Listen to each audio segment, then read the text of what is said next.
Ok.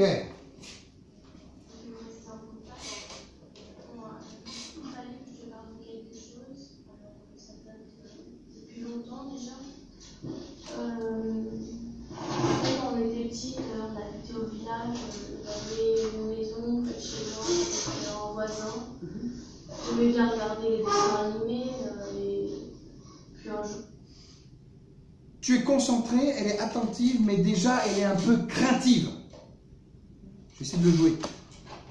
Qui, moi? Toi, tu es attentive mais craintive, regarde.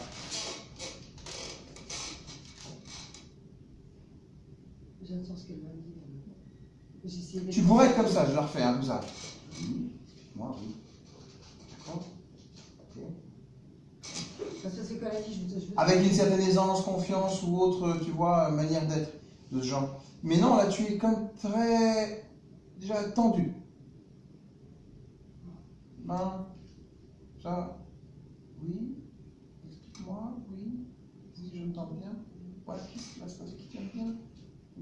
Sa façon qui vive, tout en étant déjà touché, en fait. Tu es déjà touché. Tu te doutes bien que c'est une souffrance dont elle va te parler. Elle n'est pas venue... Ah oui, c'est pour ça que je me suis mis à l'écoute. Voilà. Et l'hypersensibilité qui est la tienne, à l'issue de tant de choses, est un atout d'un côté pour écouter et recevoir comme un radar, un scanner, un IRM, ce qu'elle veut dire. C'est un atout, tu rends compte. Mais de l'autre, tout ce qu'elle va pouvoir te dire qui serait une souffrance, avec une hypersensibilité non contrôlée ou insuffisamment contrôlée, va te toucher.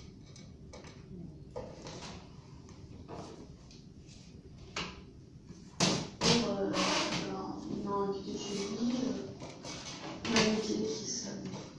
Un voisin à proximité de la maison. Je préfère pas trop le dévoiler pour l'instant. Respect de la confidentialité, mais forcément, quand ça touche à l'intimité, là, on t'a senti. Tu es au cœur à cœur avec son intimité. Et tu comprends très bien que si c'est trop dur à dire. On attend encore. Maintenant, combien regarde. Ça, c'est quoi? La tête baissée. Reprenez vos tableaux. La tête baissée, c'est quoi? Je me suis inclinée. C'est en bas d'un tableau, pour vous aider. Ah, le tableau, le super grand tableau qu'il y avait. La tête inclinée. J'ai pas quoi tristesse. Oh, je vais vous aider un peu. Pas tristesse. Oui. Attitude défensive. Oui. Il y a un peu de tout ça. Tête baissée, c'est où? Attitude Dans l'attitude défensive. Ah ouais? Dans la défense? Mais bien sûr. Quand tu sens que tu vas être concerné et touché par ce qui se passe, vaut mieux quand même mettre un peu de distance. Ce geste-là, c'est la distance, c'est défensif. Ne t'approche pas de moi. C'est exagéré ce que je dis là, mais ce que tu vas me dire, déjà, me touche. Bon. Reste un petit peu à distance, c'est bon là. Pourtant, c'était juste au moment où je lui ai demandé le nom, qui est-ce que c'était, et quand elle m'a dit je veux pas le dire, en même temps j'ai dit ok, d'accord. Oui, c'est ok, d'accord, d'accord. Je veux dire, au sens, je suis en accord avec le fait que tu ne veux pas le me dire. Mais elle allait te dire quelque chose qui était d'une forte intimité. Et s'il te l'avait dit, tu le dis pas, ok, d'accord, mais tant mieux quelque part. Tant mieux quelque part. Voilà. Et tu as baissé la tête, qui était vraiment un acte défensif à ce moment-là. Il ne faut pas que tu sois trop intrusif, que tu viennes me chercher hein, dans tout ça, s'il te plaît. Je veux bien entendre, mais voilà, pas trop de choses quand même. Donc normalement, j'aurais jamais dû baisser la tête. C'est ça. Tu aurais dû regarder la personne, être écoutante, en étant en rapport direct, franc avec la personne. Là, tu as réagi comme si tu voulais te protéger, tout simplement. C'était un geste de protection. Bon, c'est compréhensif quand même. Il n'y a rien de mal là-dedans. Hein.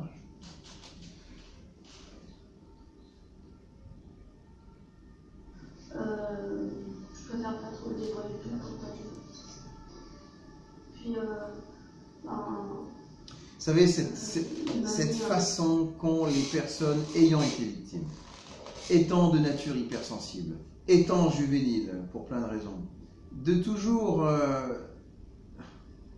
comment dire, petite voix, presque douceur discrète dans la manière d'avoir cette relation. Vous voyez, il y a quelque chose de très... Voilà, on va tout doux, je comprends bien, voilà ça. Alors qu'il y en a d'autres qui arriveraient avec leur gros képi, leur gros sabot, leur gros machin, et ils commenceraient à poser. Alors, il a fait comment? Voilà, hein. Non mais. Alors, toute idée, voilà. Le dessin animé, j'aimais bien. On a donné des petits gâteaux. Bon, bah, voilà. Je passais une bonne après-midi, je suis rentrée à la maison.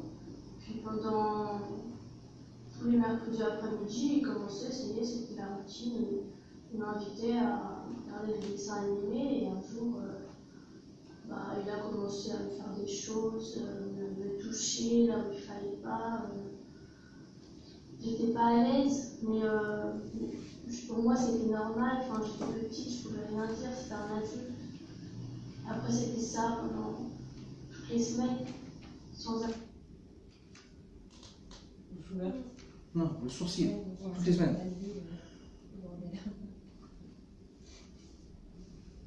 Surprise. Surprise. Sans arrêt. Puis j'ai rien dit, je ne savais pas quoi dire, mais j'étais petite. Je ne savais même pas mettre des mots sur ce qui m'arrivait, tu vois. Puis, je voulais t'en parler pour savoir ce que tu en penses, parce que je crois que cet homme-là, il a fait à d'autres filles aussi. Surprise encore. Tu vois? Situation pas facile. Ah! Quand est-ce qu'on a ces respirations? Oui, c'est bien, Julien. C'est bien. C'est l'anxiété, carrément. Voilà, c'est ça. On le revoit ici avec joie.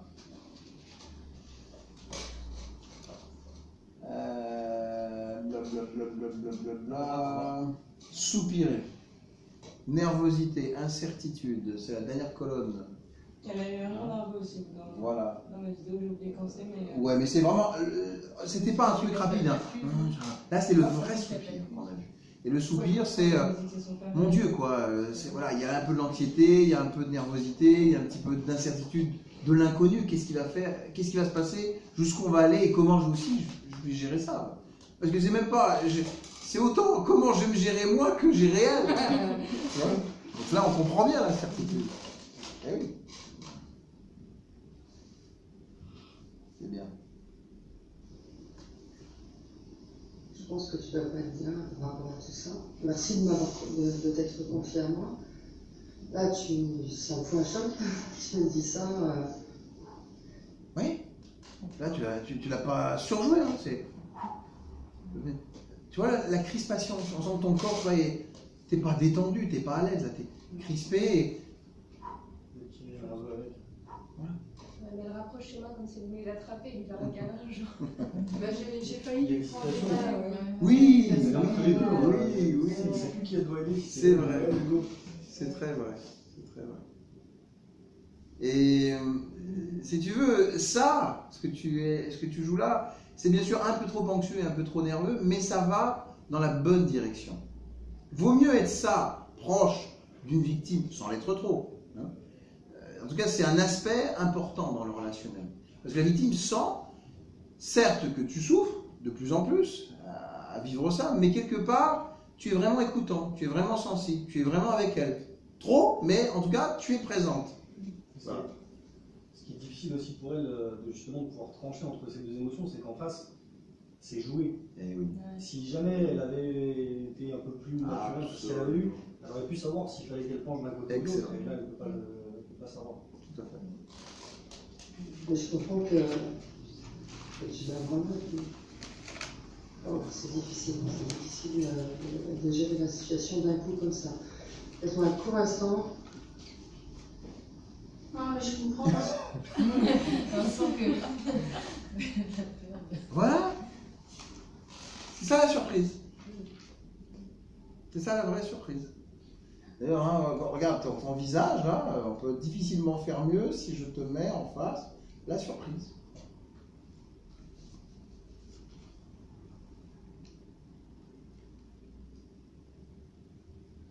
Théo.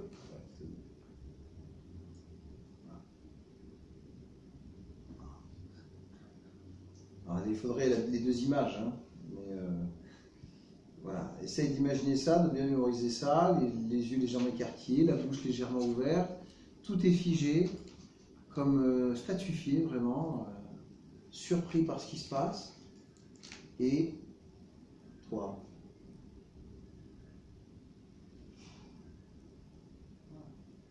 Une belle surprise. Belle. Parce que moi, au contraire, tu vois, ça me libère un peu, parce que ça fait longtemps, et là, tu vois, je respire un peu mieux à nouveau, ça va mieux. Et toi, t'en penses quoi alors? Ça fait longtemps que tu gardes ça pour toi? Ah oui, une dizaine d'années.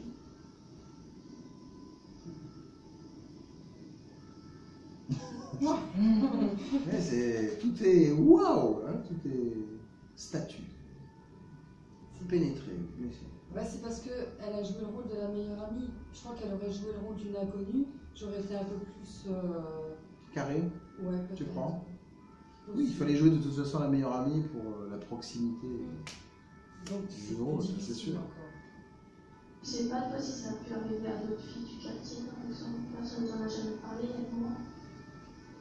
Par rapport à ce que tu viens de me dire, j'ai deviné beaucoup de témoignages de personnes qui ont subi la même chose que toi. De notre village? Ah, là, on sent bien que tu hésites Ouais.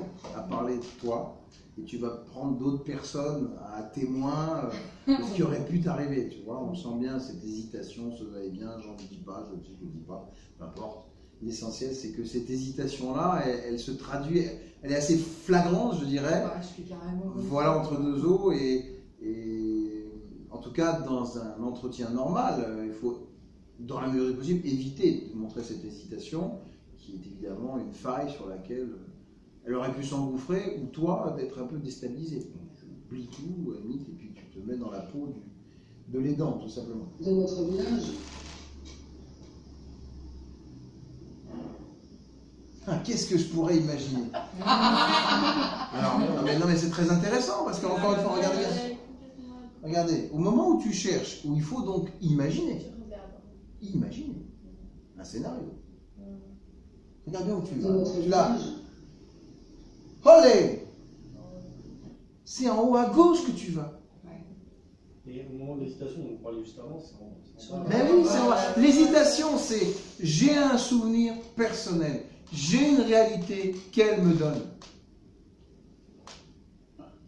C'est du Ouais, réel. je raconte quelque chose C'est de du vrai réel. ou j'invente Ah oui, quelque chose en bas à gauche, au moment de l'hésitation, je suis dans la réalité qui me concerne et qui la concerne. Mais je ne veux pas l'aborder, elle me fait souffrir, je ne veux pas le révéler. Donc je me couvre et je me renferme dans cette histoire-là. Cartésiennement, pardon. Mais alors donc, ma fuite, pour sortir de cette histoire-là, pour quand même dire quelque chose, parce que je ne peux pas rester quand même à dire rien dans l'histoire, c'est d'imaginer quelque chose qui pourrait tenir à peu près la route. Et c'est très intéressant, encore une fois, vous voyez. Au moment de l'hésitation, tu regardes en bas à gauche, c'est les souvenirs, c'est le réel. Hop De là. notre village. Enfin à droite plutôt, en bas à droite, excuse-moi. Et à gauche, il s'agit effectivement, en haut à gauche, d'imaginer ce que ça pourrait être. J'ai été témoin de quelqu'un. J'ai été témoin donc de l'agression de quelqu'un. Vrai, faux? On peut le dire. Est-ce que tu as été témoin de la révélation de quelqu'un, d'un témoignage de ce genre? Révélation, oui. Révélation, oui. Oui. Est-ce que tu pensais vraiment à cette personne-là au moment où tu l'as dit? Non. Merci. Non, parce Mais que je comme ne sais il y a pas si plusieurs c'est témoignages. Non, mais c'est bien ce que tu imagines. En gros, tu Tu imagines. ne dis pas qui c'est. Oui, parce que je préfère le garder pour moi quand c'est pas des choses comme ça. Tu sais, déjà, je t'en parle, Ouais. je peux pas le dire quand même. Enfin, Parce que tu as peur de lui. je sais pas si maintenant j'ai peur, j'ai la capacité de me défendre maintenant, mais j'ai pas envie que ça remonte à la surface. Tu avais quel âge quand ça a commencé la Moi, j'avais 7 ans. C'était vraiment petite. Ah, bah oui, je me connais pas. Bon, qu'est-ce que tu veux maintenant? Je voulais t'en parler pour savoir ce que tu me conseilles de faire parce que ça revient. En fait, je suis en situation compliquée. J'ai quelqu'un dans ma vie maintenant et. Mais ça te travaille. Ah oui, parce que maintenant, quand on a des rapports sexuels, je ne peux pas. Moi, je vois un agresseur en face de moi et. Alors que. C'est typiquement le genre de situation d'un cadavre dans un cadavre. C'est-à-dire, on vit la vie, tous les jours sans vraiment plus y penser, parce que rien ne nous y rappelle. Mais quand vient le moment de l'intimité sexuelle avec un proche, alors on ne peut qu'y repenser, le cadavre sort de son placard et vient effectivement tout bloquer, tout empêcher. Vous perdez vos moyens. Et là, c'est clair que quelqu'un comme toi, déjà qui veut vraiment aider parce que tu sais ce que c'est, qui veut aider parce que tu comprends bien que ça ne peut pas durer. Si vraiment c'est resté, il faut que ça se transforme. Soit elle doit faire quelque chose en tout cas pour que ça n'existe plus. Et donc elle va dire non, non, non, moi je ne veux pas porter plainte, non, non, non, moi je ne veux rien faire, non, non, non, non, non, non. Et pour toi c'est aberrant. C'est aberrant, regarde bien. C'est un homme avec qui j'ai envie de faire ma vie. Et puis je peux pas, on est obligé de mettre des barrières, je ne peux pas lui dire pourquoi. Et au début je ne savais pas pourquoi, puis après petit à petit c'est remonté, je me suis dit que ça devait avoir. Enfin, ça devait être lié, tout ça. Et du coup, je me suis dit que on était très proches, il fallait que je t'en parle. Tu as déjà moi tu m'as donc dialogué. Ah non, alors. Ah non, j'ai toujours tout gardé pour moi. Peut-être tu devrais passer un coup de téléphone au 119. Non, si j'ai voulu en parler à quelqu'un, c'était à quelqu'un que je connaissais, parce qu'on est amis depuis longtemps, que je le connais, et j'ai pas envie comme ça d'aller me confier à des inconnus, même si c'est leur travail. Non, ce métier, franchement. Est-ce que le problème, c'est qu'on voit bien que tu es impuissante face à elle. Il faudrait déjà te gérer encore une fois pour ensuite gérer l'autre. Voilà. Et comme pour l'instant on n'est pas assez avancé dans l'autogestion, tu te sais impuissant. Alors tu commences, c'est bien normal dans ces cas-là. Quand on est impuissant, on dit bah, allez voir lui, allez voir elle, allez voir quelqu'un d'autre. C'est une manière de, voilà, c'est une manière de faire ça aussi. Mais réfléchissons, il y a plein de cas de figure dans la vie où on fait ça. On dit voilà, pour se débarrasser de quelque chose qui nous emmerde ou qu'on ne sait pas gérer, allez voir quelqu'un d'autre. Alors tu le dis gentiment, hein, bien sûr, ça paraît pas comme indigne, indécent, certes. Mais l'idée elle est là quand même, elle est là. Et donc il faut veiller à ça. En disant que certes, si vraiment vous vous sentez impuissant, alors il faut le dire, il faut l'acter, en disant voilà, je ne suis pas la meilleure personne, je t'entends, je suis prêt effectivement à t'aider autant que je peux, mais pour ça, je sens que je ne vais pas être la bonne personne. Voilà. Et ce serait un mauvais service à te rendre, de meilleur ami à meilleur ami, que de te faire croire que je pourrais t'aider pour ça. Voilà. Je pourrais t'écouter, je pourrais discuter de ça, mais là, voilà, on va voir un psy peut-être, c'est pas un psy 119, si on ne peut pas se dire qu'est-ce qu'on fait. Voilà.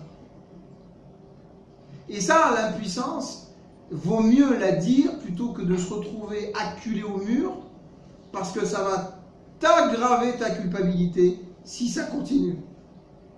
Tu essayes de truc, puis à un moment donné dire merde, finalement, elle veut rien tenter d'autre que moi. Et merde parce que je peux rien faire. Et tu te sens encore plus coupable. Après avoir été la personne que tu as été. Après avoir été en souffrance à l'écouter. Après avoir bientôt être celle qui va être accusée de ne pas avoir dénoncé ton propre père. Ça fait quand même beaucoup.